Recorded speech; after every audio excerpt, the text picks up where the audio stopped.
Baik, Assalamualaikum warahmatullahi wabarakatuh. Selamat pagi, selamat siang, dan selamat malam semuanya. Jadi pada tugas kali ini, kami akan mempresentasikan mengenai tugas visualisasi data dan informasi.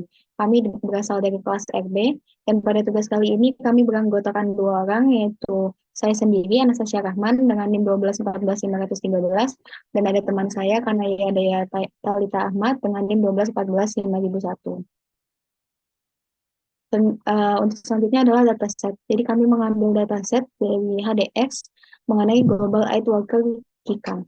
Jadi dataset ini mengenai pekerja tewas, terluka, diculik, atau ditangkap.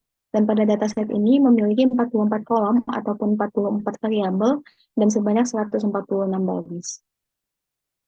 Selanjutnya mengenai preview data, jadi di sini dapat kita lihat data yang kita ambil mengenai Aid Worker KIKA. Di sini merupakan deskripsi dataset. Jadi ada yang tadi ada 44 kolom atau 44 variabel sebagai berikut. Dan visualisasi data yang kami buat visualisasi data melalui Looker Studio. Kita membuat 3 visualisasi data. Yang pertama adalah visualisasi data mengenai jumlah pekerja terbunuh dan terluka berdasarkan negara.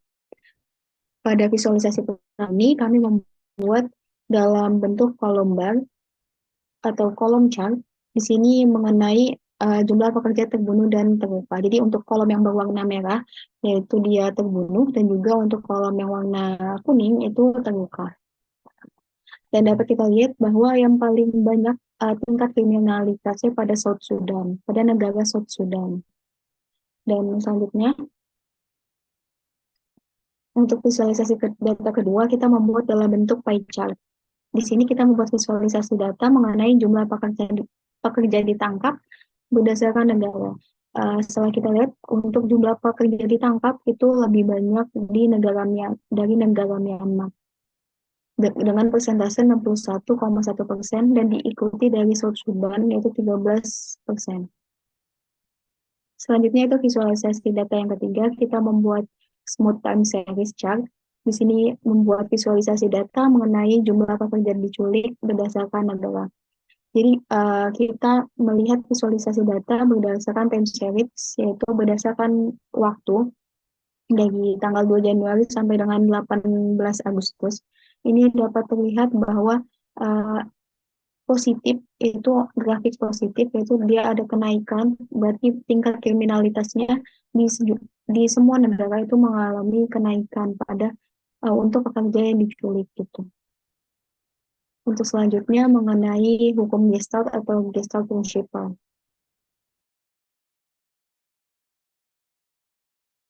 Baik, dalam visualisasi kami ini dibuat berdasarkan adanya hukum Gestalt.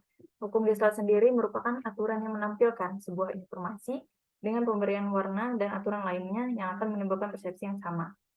Next. Adapun hukum Gestalt yang pertama itu proximity, yang dimana ketika elemen yang berdekatan itu dikatakan sebagai satu kelompok.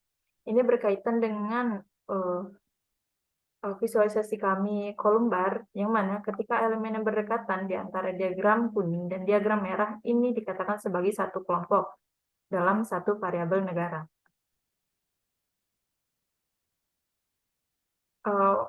Untuk hukum yang kedua itu similarity, ketika objek yang mirip atau sama itu dikatakan sebagai satu kelompok.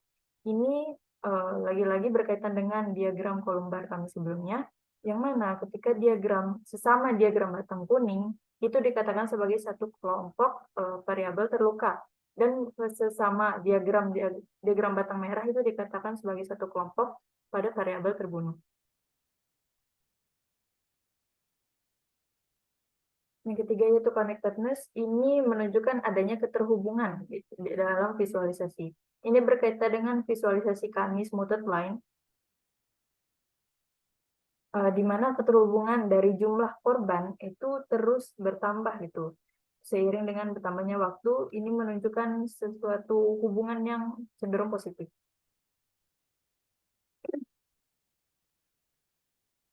Yang keempat yaitu continuity, yang mana mata dipaksa gitu untuk melihat suatu objek terlebih dahulu.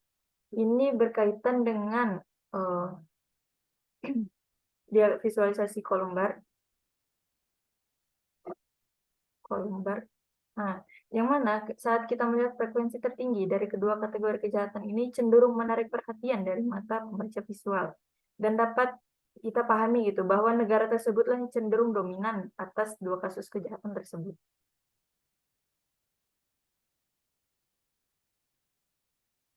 Untuk closure ini yang mana ketika mengisi bagian informasi yang hilang. Pada visualisasi kami tidak ada bagian data yang hilang.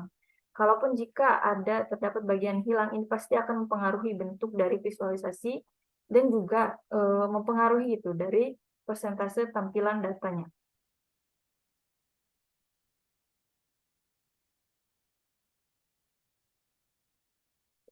Dan selanjutnya ada hukum simetri, yang mana visualisasi ini terlihat simetris gitu. Ini berkaitan dengan visualisasi kami pie chart, yang mana pembagiannya ini cukup simetris itu berdasarkan rasio persentase data variabel dari masing-masing tiap negara.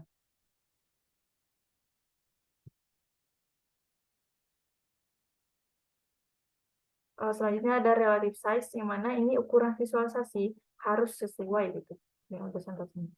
Ini berkaitan dengan visualisasi kami pie chart, yang mana ukuran dari tiap-tiap variabel ini pasti sesuai gitu, bergantung dari besar rasio persentasenya.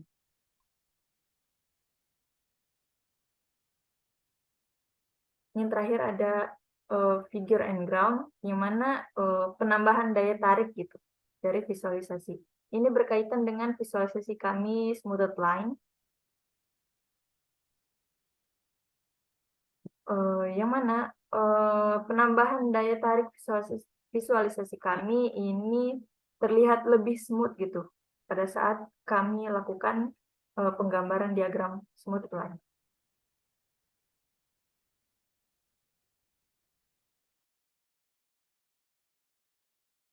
Baik, selanjutnya ini merupakan langkah memvisualisasikan data yang telah kita buat pada Workflow Studio. Yang pertama itu langkah awalnya kita memilih new report dulu. Kita memilih untuk membuat terlebih dahulu dengan klik Add Data. Jadi kita memasukkan datanya terlebih dahulu. Itu bisa dari Google Sheet ataupun file upload. Dan di sini kami menggunakan dari spreadsheet. Tapi kalau jika menggunakan file upload juga bisa digunakan, berarti kita langsung mengupload dari komputer kita sendiri. Selanjutnya itu kita setelah pilih dataset, jangan lupa untuk diklik Add Data untuk dapat memvisualisasikannya.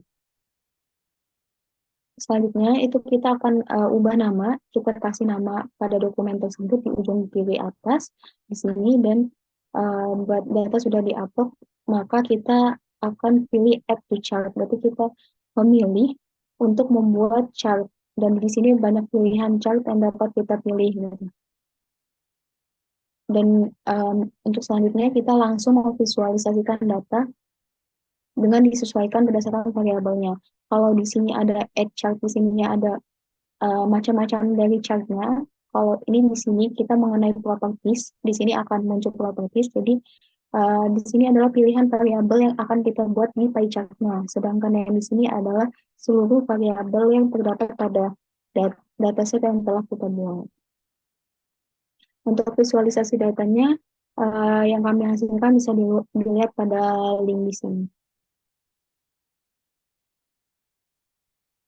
Sekian presentasi kami mengenai tugas visualisasi data pada Looker Studio.